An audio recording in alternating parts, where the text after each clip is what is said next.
What is going on, everybody? Back at it again with another YouTube video.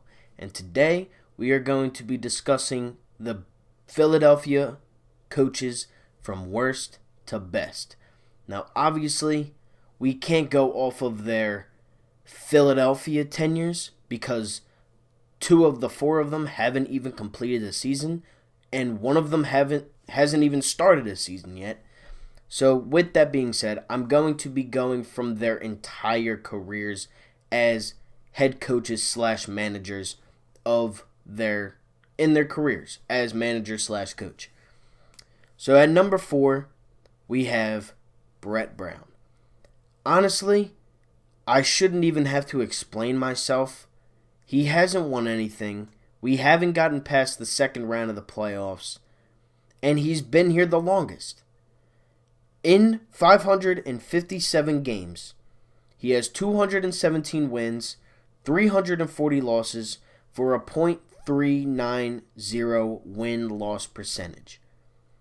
He has no Eastern Conference Finals appearances, he has no Finals appearances, and he's only been named Coach of the Month one time, and it was in 2017-18 season, March, and it was when we didn't lose a game.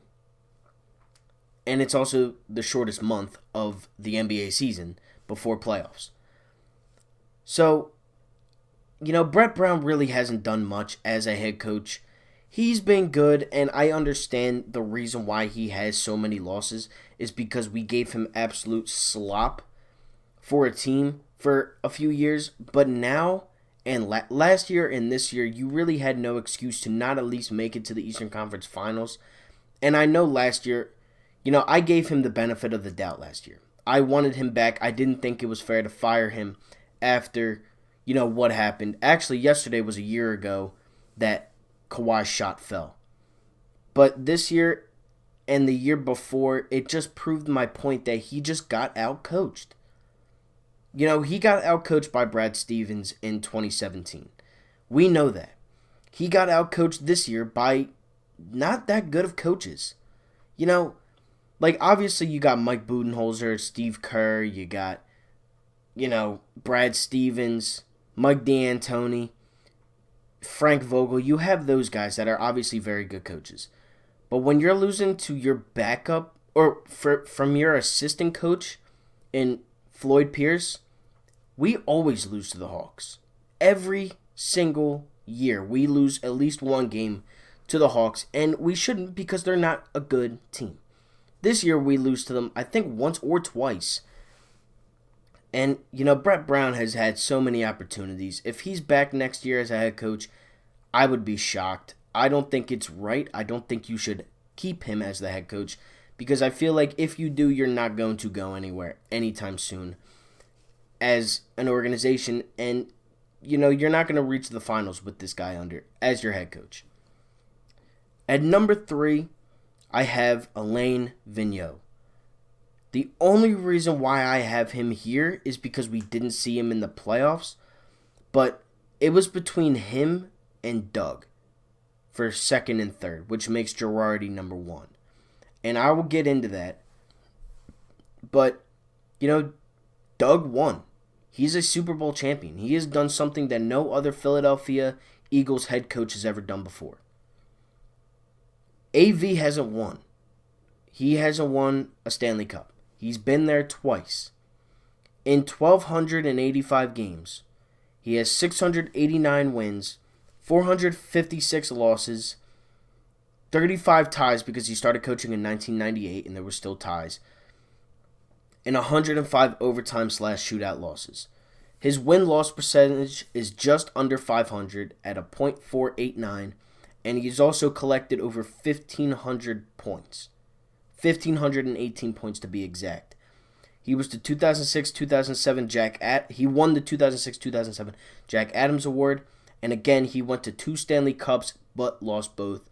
Once in 2011 with the Vancouver Canucks, and once in 2014 or 15 with the New York Rangers. Number 2, Doug Peterson. Now, this one was extremely hard to go from either Doug or Girardi. I'll wait that. I'll go back to AV and I'll explain what I really do like about him. So, AV brings a lot of experience to the Flyers. We've seen that. We see what he has done this year.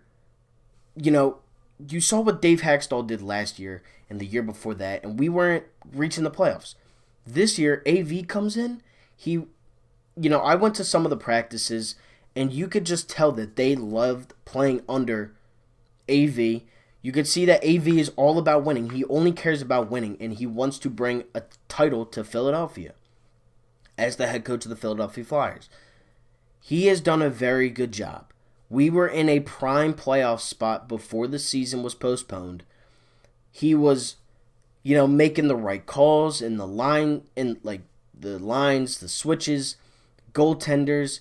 He was just so good. He did his job so well as a head coach in Philadelphia that he made the Flyers from not making to the playoffs for the last 2 seasons to possibly winning the Metropolitan, which is probably, I would say, the second or first best division in hockey. You got the Penguins, you got the Islanders, you got the Capitals, you got the Rangers, you got the Devils, you got the Hurricanes. You have so many good teams in the Metro. And not only were we like a point back from first in the Metro, we were killing teams in the Metropolitan Division. We beat the Capitals 3-1 in the season series. We swept the Rangers. We lost 1 game to the Devils. We lost 1 game to the Penguins. We were really good against our divisional teams. And it plays a huge part in winning hockey games, because when it comes down to that tiebreaker, it means a lot. And he did a very good job of winning against Metro teams and just good teams all around.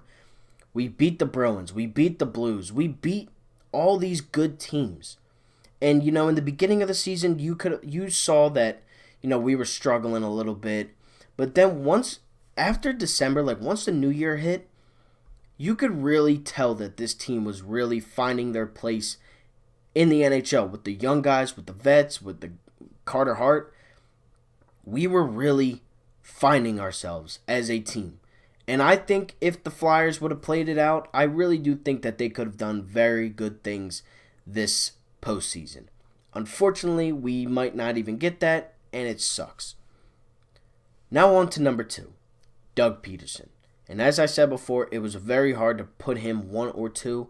I decided to put him 2 because, I'll explain it once I get there. He has 64 games under his belt, 38 wins, 26 losses, a .594 win-loss percentage. He's a Super Bowl champion, as we all know, and he's made 3 straight playoff appearances. Doug Peterson is a very good coach. I'm not going to knock him on that. Yes, he does have some questionable play calls here and there, and I do not agree with every play call that he has ever put out. But you're never going to agree with every play call that your coach puts out. I think there is some flaws in Peterson's coaching ability, and I do think that Frank Reich was a big part of the Eagles' success in 2017, along with Doug Peterson. But I'm not knocking Doug. I do think he's a very good coach, and he has done something in this city that no other coach has done for the Philadelphia Eagles, and that is bring home a Super Bowl. And that automatically, for me, gave him at least second. The only reason why I didn't give him first is because I just feel like Girardi has better stats, has more under his belt, and has brought teams from nothing to something, like in 2006 with the Marlins when he did win the NL Manager of the Year. He is a very good coach, Doug. Again, I don't agree with everything he says. He is a Super Bowl champ. He is something that no other Eagle coach can say. And for that, I did give him second place. But it wasn't easy. It wasn't easy. I really had to look at the stats, and that's why there is coaching stats on this list. I mean, it's not like I'm just saying, oh, yep, Brett Brown's last because I don't like him. AV is really good, that's why he's third. Doug Peterson's a champion, that's why he's second. No, like I couldn't say that because they all do their own special things. So at number 1, I have Joe Girardi, a one-time World Series champion, a 2006 NL Manager of the Year, 2009 to 2017 AL Manager of the Year with the Yankees. He's played over 1,700 games, 1,782 games under his belt, 988 wins, 794 losses for a .554 win-loss percentage, the second best in the city of Philadelphia as a coach. And, another reason why I had to bring stats into this was because he hasn't played a game. He hasn't managed a game in Philadelphia yet. And, it really was, his past that made him number 1 for me. Girardi was the guy that I wanted. I wanted him over Dusty Baker. I wanted him over every other coach, manager in the race for the Phillies. Gabe Kapler was terrible, and he would have been last if he was still here. 100%. Girardi, though, is just better. He makes teams better. He's smart. He knows the game. He cares. You could just really see that he knows a lot of stuff. He knows a lot about what he's talking about what he manages. And that's why he is a World Series champion. I mean, there's reasons for that. And that's why it was really hard to not put Doug and Girardi 1 and 2. Because AV hasn't won, and Brett Brown hasn't even gotten past the second round. So how am I going to put AV above Doug because he's been there twice, but he's lost both times? I can't do that. But I do believe that Girardi, just because he has more games under his belt, just because he is almost just as good as a winning percentage as him in a lot more games, he's also the Manager of the Year with the Yankees and the Marlins. There was 3 years of his managerial career where he wasn't the Manager of the Year. From 2007 to 2008, so it was like 2 seasons that he wasn't Manager of the Year. Every other year that he's managed, he was the Manager of the Year. And I think the Phillies are very lucky to have Girardi. I think he is going to do great things with this clubhouse, and I hope so. Because we are really putting a lot of trust into him to make the Phillies what they were in the early 2010s, late 2000s. So with that being said, let me know down below if you guys agree with my list. 1 is Girardi, 2 is Peterson, 3 is Vigneault, and 4 is Brett Brown. Let me know if you guys agree with my list. Let me know what you guys would change if you had to change anything. I think my list is pretty good, I'm not going to lie. But, there's always room for debate. You could easily put Doug Peterson over Girardi. You could. But in the grand scheme of things, I put Girardi in front of Doug Peterson. So with that being said, like, comment, and subscribe. We are at 414 subscribers. Let's try to hit 420 subscribers by the end of today. Thank you all for watching. Like, comment, and subscribe. And I am out. Peace.